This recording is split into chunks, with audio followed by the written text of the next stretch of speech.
Hi friends, I am Dr. P.R. Krishnan. I am Senior Consultant Neurologist at Fortis Hospitals and Medineuro Specialty Clinic, Bangalore. And now I will be speaking to you on the topic of epilepsy. Epilepsy is a condition in which there is a tendency to recurring seizures which originate in the brain. And it is defined as the onset of occurrence of at least two seizures which are separated at least 24 hours apart and which have been unprovoked. A seizure is a brief and temporary malfunction of the normal brain activity. The seizure is the event, and epilepsy is a disease associated with spontaneously recurring seizures. Now I will be sharing some facts on epilepsy. It is known that about 1 in 20 people will suffer a single seizure during their lifespan. And up to 70% of people can achieve seizure freedom with preventive therapy. And epilepsy is more common in people with intellectual disability. The causes of epilepsy are structural in about 40% of patients, which could relate to birth trauma, infections of the brain, head injury, tumors or stroke, and in about 60% of people there may be no cause. The type of seizures could either be partial or generalized. So simple partial, complex partial or secondary generalized seizures. These are the types of partial seizures. Simple partial occurs when the person is fully conscious, and complex partial can occur with impaired awareness, and the secondary generalized occurs when the activity spreads throughout the brain and the person loses consciousness. The generalized seizures all are associated with some loss of consciousness. It could be in the form of absence seizures, wherein the person could have just blinking or staring. It could be myoclonic, where there could be just jerks sort of movement, which are occurring very momentarily and very brief and can occur during the early mornings. Or it could be tonic-clonic, wherein the person could have jerking movements, which are flexion extension sort of jerking movements, which can occur with associated with the loss of consciousness. Or it could be tonic, where there could be just a tonic movement of there could be just a tonic contraction of the limbs without the jerking movements. Or it could be atonic, where the person may just fall limply and without any tone onto the ground. It is very important to know what are the factors which can trigger seizures.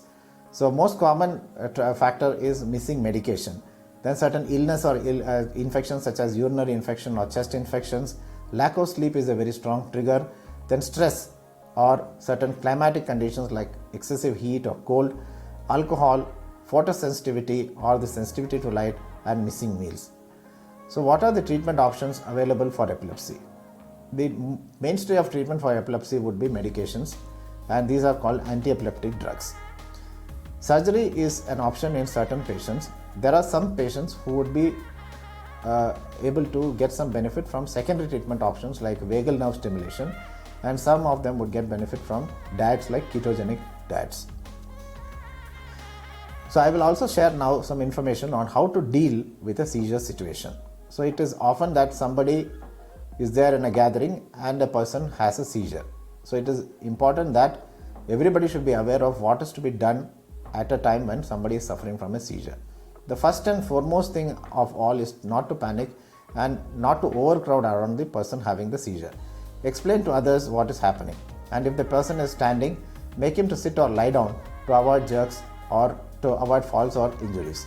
If the person is jerking, do not try to stop the jerking and do not force anything into the mouth. Do not give any metallic objects in the hands.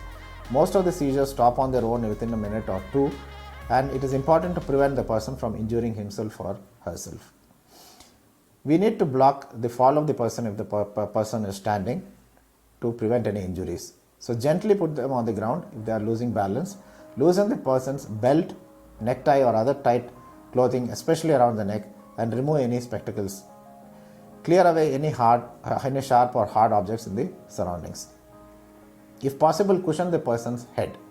Once the seizure subsides, place the person on one side to prevent the choking with the own saliva, and stay with the person until he or she regains complete consciousness. Contact the person's relative or take the person to a nearby medical center if it is warranted. So the main important thing to note is note the time at which the seizure starts, because this is important to know the duration of the seizure, and if the seizure exceeds a certain time limit, then the person needs to go to hospital. Then clear the space and cushion the head. Don't put anything into the mouth or give any metallic objects. Do not restrain the movement and do not move the person away unless the patient is in danger. If the person is still unconscious or drowsy, put in recovery position once the seizure is over and stay with the person until he or she becomes fully conscious. When do you need to call an ambulance? So if it is the person's first seizure, then an ambulance is requested. If the seizure lasts longer than normal, that is more than about 2 to 5 minutes, then an ambulance is requested. If one seizure follows another in quick succession without any recovery in between, then if you suspect that the person has fallen down and injured his head, and if you suspect that the person has inhaled water, this happens commonly if the seizure occurs while swimming, and if you're worried about the person's color or breathing. People with epilepsy can live a happy and successful life.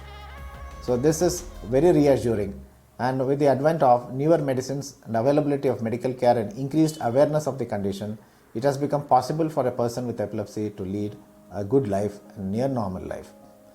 There are many famous poets, writers and sportsmen with epilepsy who have excelled in their respective fields. And there is also no reason why an epileptic woman cannot get married and have children and lead a normal life.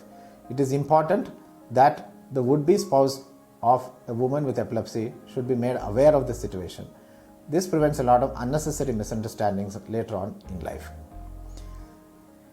However, proper treatment, counseling and regular consultation with a neurologist before planning to have a baby will help the woman to have a normal pregnancy. Epilepsy is considered to be resolved for individuals who have had an age-dependent epilepsy syndrome who are now past that age, applicable age, and also those who have remained seizure-free for more than 10 years with no seizure medications for the last 5 years. The recent years have seen the introduction of several new anti-epileptic drugs that offer better seizure control with less adverse effects.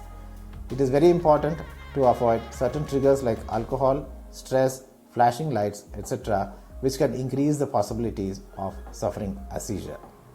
If seizures are not under good control, then we need to avoid, the person with epilepsy has to avoid certain situations like swimming alone, bathing in a bathtub, cooking with open fire, climbing ladders, or driving. So it's very important to avoid swimming alone, bathing in a bathtub, cooking in open fire, climbing ladders, and driving, because seizures are unpredictable, and if any injury occurs, then it would be sometimes life-changing. Hence, for effective seizure control and improvement in quality of life, medicines have to be taken on time, avoid stress, and get a good amount of sleep. Do not let epilepsy stop you from going out and taking a full and active life. Treatment of epilepsy is through teamwork. We can get through this together, and thank you so much for listening.